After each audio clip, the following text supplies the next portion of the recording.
Assalamualaikum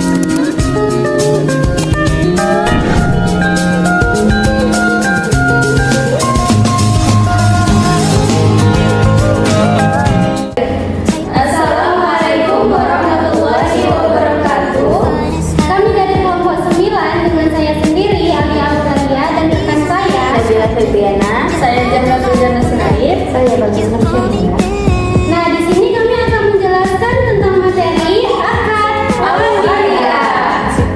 Saksikan video kami ya.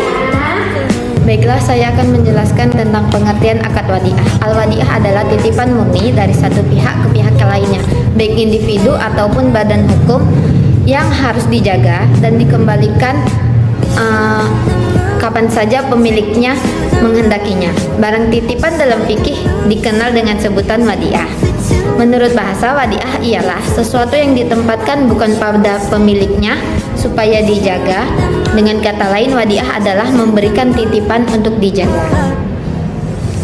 Secara bahasa, wadiah memiliki dua makna: memberikan harta untuk dijaga dan menerima harta untuk dijaga. Wadiah secara etimologi berasal dari kata wada'a yang berarti meninggalkan atau meletakkan atau titipan. Secara terminologi, wadiah dapat diartikan sebagai titipan murni dari satu pihak ke pihak lain, baik individu ataupun badan hukum yang harus dijaga dan dikembalikan kapan saja si penitip menghendakinya. Yang pertama, wadiah dalam perspektif Al-Quran. Konsep wadiah juga memiliki dasar dalam Al-Quran. Dalam Islam, wadiah dianggap sebagai amanah yang wajib dijaga oleh penerimanya. Hal ini ditegaskan dalam firman Allah Subhanahu wa taala dalam surah Al-Baqarah ayat 283. Yang kedua, wadiah dalam perbankan syariah. Dalam praktik ekonomi Islam, konsep wadiah juga digunakan dalam perbankan syariah. Yang ketiga, wadiah dalam perspektif ulama mazhab. Mazhab dalam Islam memiliki sudut pandang yang sedikit berbeda dalam mendefinisikan wadiah. Yang pertama, mazhab Hanafi mendefinisikan wadiah sebagai pemberian kekuasaan kepada orang lain atas suatu barang untuk dijaga, baik secara lisan maupun dengan isyarat. Yang kedua, mazhab Maliki dan Syafi'ih memandang wadiah sebagai pemberian mandat untuk menjaga suatu barang yang dimiliki seorang dengan cara tertentu. Yang ketiga, mazhab Hambali juga memiliki pandangan serupa, yaitu mewakilkan pemeliharaan harta tertentu kepada pihak lain. Baiklah, di sini saya akan menjelaskan tentang hukum dasar akad wadiah. Wadiah diterapkan dalam hukum perbankan Indonesia karena wadiah mempunyai landasan dan sumber hukum yang kuat.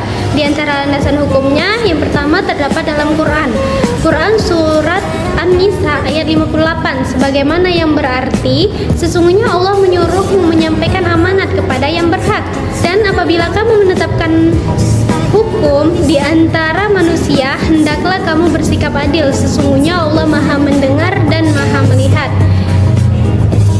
Landasan hukum lainnya terdapat dalam Quran surat Al-Baqarah ayat 283, sebagaimana yang berarti, jika kamu dalam perjalanan dan bermuamalah tidak secara tunai, sedangkan kamu tidak memperoleh seseorang untuk menjadi penulisnya, maka hendaklah ada barang tanggungan yang dipegang oleh yang berpiutang. Akan tetapi, jika sebelum kamu mempercayai sebagian yang lain, maka hendaklah yang dipercayai itu menemukan amanatnya,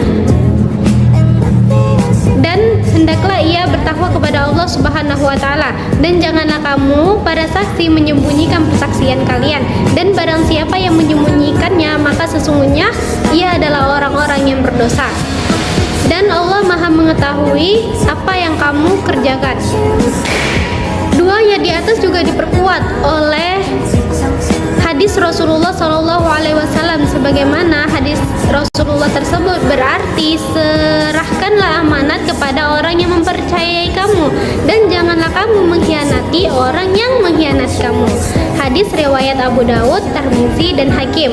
Kemudian dari Ibnu Umar, ia juga berkata bahwa Rasulullah SAW itu pernah bersabda, tiada kesempurnaan iman bagi setiap orang yang tiada beramanah. Tiada sholat bagi yang bersuci. Hadis riwayat Tabrani. Baik, hanya ini yang dapat saya sampaikan. Terima kasih. Baik, selanjutnya ada rukun akad wadiah. Jadi, menurut ulama mazhab Hanafi, rukun dari akad ini cuma satu, yaitu ijab dan qabul. Jadi kalau ada orang yang bilang aku titip ini ya, nah itu udah termasuk ijab dan qabul, serah terima gitu. Tapi menurut jumhur ulama yang lebih banyak diikuti rukun wadiah itu ada 4. Yang pertama mudi, yaitu orang yang menitipkan barang. Yang kedua wadi, yaitu orang yang dititipin. Yang ketiga wadiah, yaitu barang yang dititipin. Dan yang keempat sigot, ucapan serah terima atau ijab qabul tadi. Jadi keempat ini tuh harus jelas ada dalam akad, baru deh wadiahnya sah. Kedua, ada syarat-syarat akad wadiah. Syarat itu kayak aturan tambahan yang harus dipenuhi supaya akadnya bisa jalan dengan benar. Jadi ada beberapa syarat. Yang pertama, orang yang berakal. Jadi orang yang melakukan akad ini harus sehat akal dan gak gila, gak melakukan dengan paksa. Yang kedua, barang titipan. Nah, ini penting, barangnya itu harus bisa disimpan. Misalnya uang, motor, laptop, atau misalnya barang lainnya yang bisa disimpan.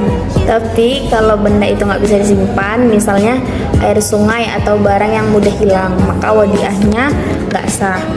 Selanjutnya, ulama Syafi'iyah dan Hanabila juga bilang barang itu harus punya nilai. Jadi nggak boleh barang yang nggak ada manfaatnya. Kayak misalnya ada tangga yang menitipkan anjingnya karena dia pulang kampung. Nah itu nggak sah untuk dititipkan karena tidak memberikan manfaat secara syar'i. Yang selanjutnya ada sigot atau akad. Nah ini ucapan atau ucapan ijab qabul.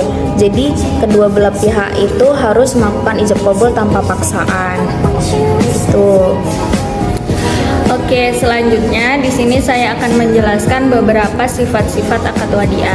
Nah, yang pertama itu sifatnya tuh nggak mengikat atau disebut juga ghairul lazim. Nah, maksudnya itu kita bisa ambil titipan kita itu kapan aja dan pihak yang dititipi itu juga bisa kapan aja mengembalikannya kalau dia sudah tidak mampu menjaganya. Kemudian yang kedua itu ada akad sifat akad wadiah ini berdasarkan kepercayaan dan amanah. Nah, artinya kita itu percaya sama orang atau lembaga yang kita titipi barang atau uang. Nah, dan mereka itu juga punya kewajiban buat menjaganya dengan baik gitu. Kemudian yang ketiga ada yang namanya wadiah domanah. Nah, ini berarti titipan yang dijaga dengan penuh tanggung jawab.